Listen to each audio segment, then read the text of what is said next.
ว้ายว้าย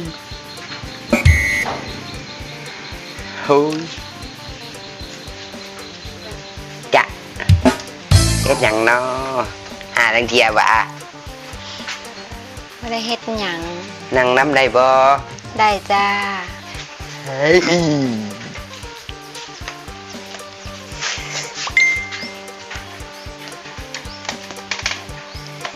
โอ้ยอยู่ผู้เดียวแฟนไปไสทำงานบ่มีแฟนจ้าบ่มีจ้าบ่มีแฟนจ้า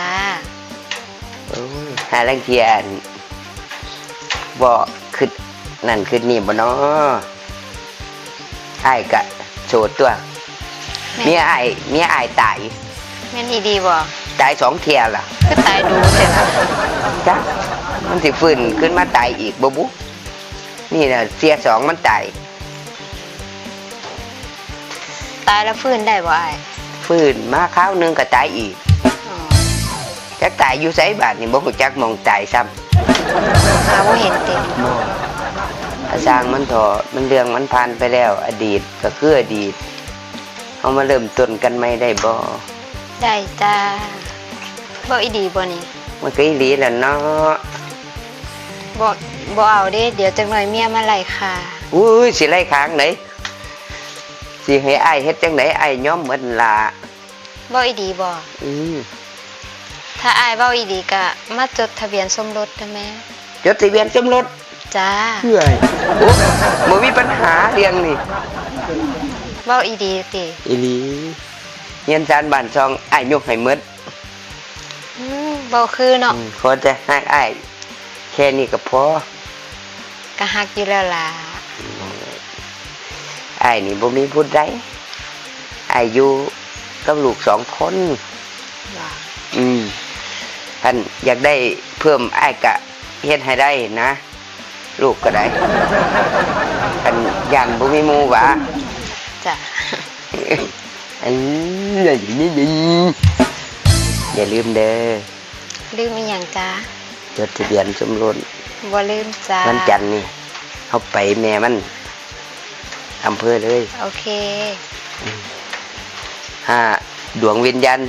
ฟื้นขึ้นมาอีกมันก็บ่มีสิทธิ์หยังเด้อเนาะอ้ายก็อย่าลืมเด้อโอ้ยบ่ลืมดอกสิกล้าลืมจังได๋หัวใจมันเหี่ยไปพอแห้งแล้วเนาะคือว่าเห็นคนน้อยๆขาวๆมันผู้ใดโอ้คนงานแล้วมาเป็นแม่บ้านตัวนั้นมีแม่บ้านเนี่ยบ่มีแม่บ้านแต่ว่ามันบ่มีผู้เฮ็ดกับข้าวกับน้ำให้อ้ายก็เลยจ้างแม่บ้านนะคันเจ้ามาอยู่เจ้าก็บ่ต้องได้นึ่งข้าวนึ่งน้ำดอกจะอ้ายให้เขาเฮ็ดให้บ่เป็นหยังดอกน้องเฮ็ดเองได้บ่จ้าเอ้ยอยากนั่นเด้เนาะอยากให้มันฮอดมื้อนั้นเด้เนาะดินติดอีน้อยๆอย่าไปคิดมันเสียเส้นซ้ำแม่อีน้อยๆขาวๆนั่นป้าโถคนไส้วะติไอ้เคยสิจดทะเบียนสมรสวะติอีนี่พายุเป็น2 ปีคือว่าจดฉันใส่ก็คนใส่อย่าก็คนใส่คักๆนี่แหละมันใส่อ้ายทุกสิ่งทุกอย่างเมื่อวานนึงเขาเมื่อวานสักขาเมื่อวานหยังมันนี่ล่ะใส่อีกดูมันเป็นบ้าอย่าถืออย่าซาเด้อไผเนี่ยบ้าเจ้าหน่ะบ้าเจ้าหน่ะบ้าบ่ไปบ้าอ้ายก็บ้าคักเด้เดี๋ยวมาไปดูคนใส่โอ้ยมาแต่ยามใดวะมาแต่ยามใดตอนนี้นี่นะยอมแล้วปวดแอวดิเป็นหยังอ้ายเสียแอวแต่มันขึ้นนี่เนาะเฮ็ดหยังว่าคือปวดแอวมันแอวเสียแอวบ่มีน้ำมันรอลื่นสิไปไสบ่มื้อนี้สิพาไปบ่ได้ไปไสอยากไปบ่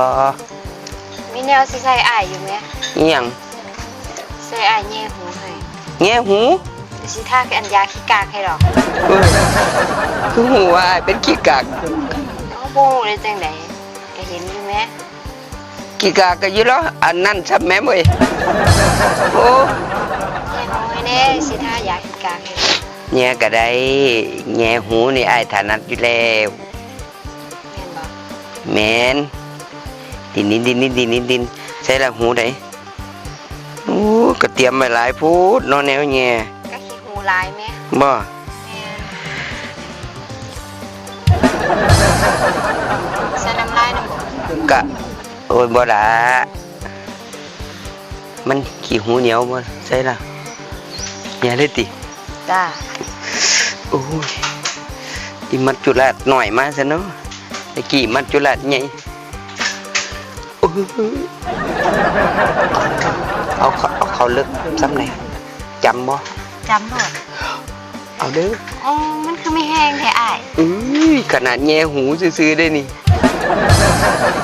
มันคือไม่แห้ง มีแห้งบ่ ถ้าเอาผัวมันสิไม่แห้งคือจังซี่บ่ คักกว่านี้ โดยเฉพาะคันเอาอ้าย แม่นอยู่บ่ โอ้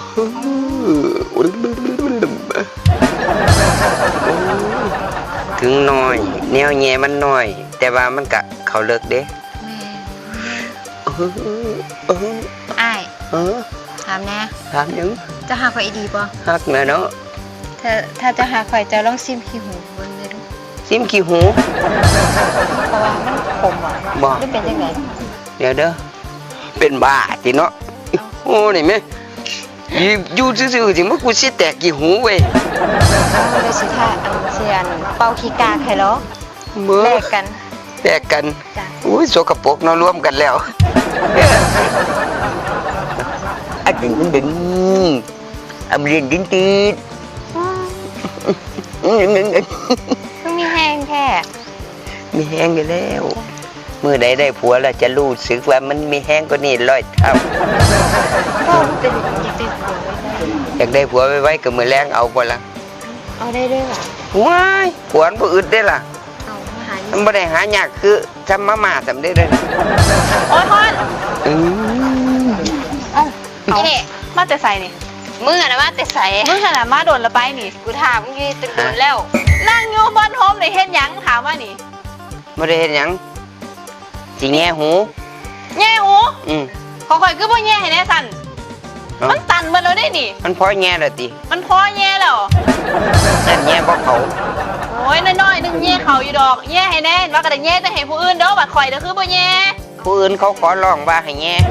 จะให้เราหั่นน่ะเราถนัดแย่แหมแต่เราบ่แย่ให้ข่อยมันแย่ให้มึงหั่นน่ะเอาแนวใดนี่ ถ้าเราแย่ให้มึงต้องท่าขี้กากให้เราเด้ขนาดกูแย่อันเราแย่ให้กูยังท่าขี้กากให้เราแม่ เอาแล้วขี้กากเราอยู่ใส่ ไปอยู่อันนั้นแล้วแม่ เอามึงก็ฮู้มานี่ เออ ใส่ว่าขี้กากให้สิเป็นความรักของเฮาสองคน เออ มา จ้า อันนี้ จ้า ก็สิท้าให้ดอก สิไปใส่เกาะ ก็สิท้าให้ ถ้ากี่กากนี่ บ่ เป็นหยัง สิปาดมันออก เอ้